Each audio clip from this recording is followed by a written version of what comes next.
संबुद्ध को वंदन करते हुए आज सम्राट अशोक जी की 2369वीं जयंती पर सम्राट अशोक जी के लिए कोटि कोटि श्रद्धा सुमन, डॉक्टर बाबा साहब अम्बेडकर के लिए कोटि कोटि श्रद्धा सुमन। उपस्थित भिक्खु भिक्खुनी संघ के लिए मेरा वंदन।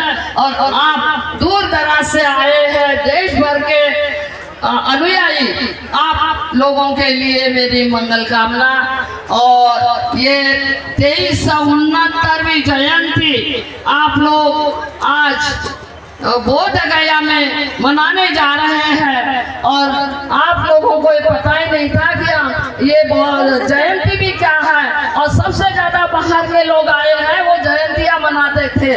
तो ये आज जो भी आप डॉक्टर बाबा साहब अम्बेडकर के बाद में ही जगा हुआ समाज ये जयंती मनाता रहा आज तक। मैंने भी भिक्खुनी संघ का डॉक्टर अम्बेडकर भवन में एक सम्मेलन लिया था ऑल इंडिया भिक्खुनी संघ के नेतृत्व में 2014 में। तो ये है, मैं ये जो आज बोलने का महत्वपूर्ण मुद्दा ये है कि महाबोधि महाविहार मुक्त होना चाहिए। मैं 90 से लगी हूँ, मेरे 10 साल बाद भंते प्रज्ञा सिंह जी आए, हम 92 से काम करते रहे। महिला होने के नाते कोई मुझे पद नहीं मिली, ना प्रतिष्ठा मिली, पुरुष प्रधानता है, आज भी वही है। पर सम्राट अशोक इतने महान थे, पद्मावती रानी के सामने शस्त्र डाले और उनको नतमस्तक हुए। ये महत्वपूर्ण बात थी, महिलाओं का सम्मान। एक अशोक सम्राट जिसे सीखी है महिला क्या होती है और महिला चिंगारी क्या होती है।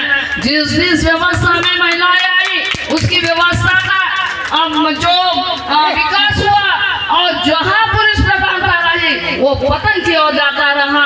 आज ब्राह्मणी व्यवस्था हमारे ऊपर हावी है और इसीलिए हावी है कि ये हमारी कमजोरियां ढूंढते हैं।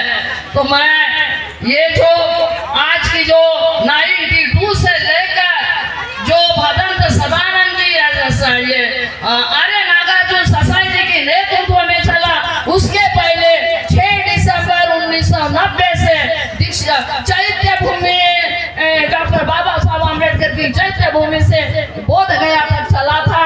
उसके बाद में नेतृत्व था भदंत सदा जो सोसाइटी के हाथ में रही। हमने कंधे में कंधा लगाकर काम किया और काम करते हुए आज तक हम डटे हैं।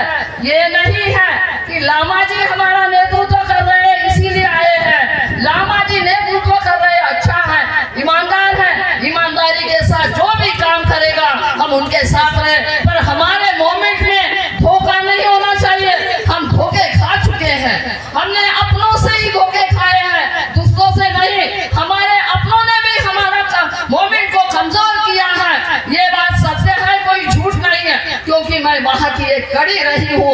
हमारे दिल्ली के अंदर में माइक फेंकने वाले हमारे अपने थे और हमारे भंते सोसाइटी को उठाकर ले जाते हुए देखने वाले भी अपने थे। तो ये है समता सैनिक दल और हम जी जान से उनको कमलानगर थाने से छुड़ा कर लाए थे।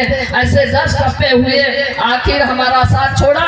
भदन जो सोसाइटी को सुप्रीम कोर्ट में दाखिल करनी पड़ी क्योंकि हमारे लोग स्वार्थ के लोलुप में पदाधिकारी बन गए और हमारी मूवमेंट की धार कम करते रहे। तो ये नहीं होना चाहिए। सुप्रीम कोर्ट हमारा नहीं है, ये डीएम का प्रस्ताव दिया है। डीएम कोई भी हो सकता, आज तक मुस्लिम बौद्ध या क्रिश्चियन कोई भी यहाँ डीएम नहीं आया है।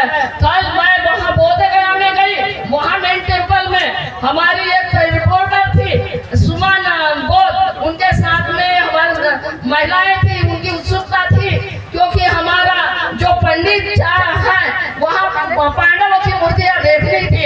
हम गए, मैंने दिखाया, दिखाने के बाद कपड़ा हटाकर दिखाया और वो कहते जैसे वो पंडित की नजर हम पर पड़ी और कहते तुमने हाथ कैसा लगाया, तुम निकल जाओ यहाँ से, ऐसे डांटने फटकारने लगा।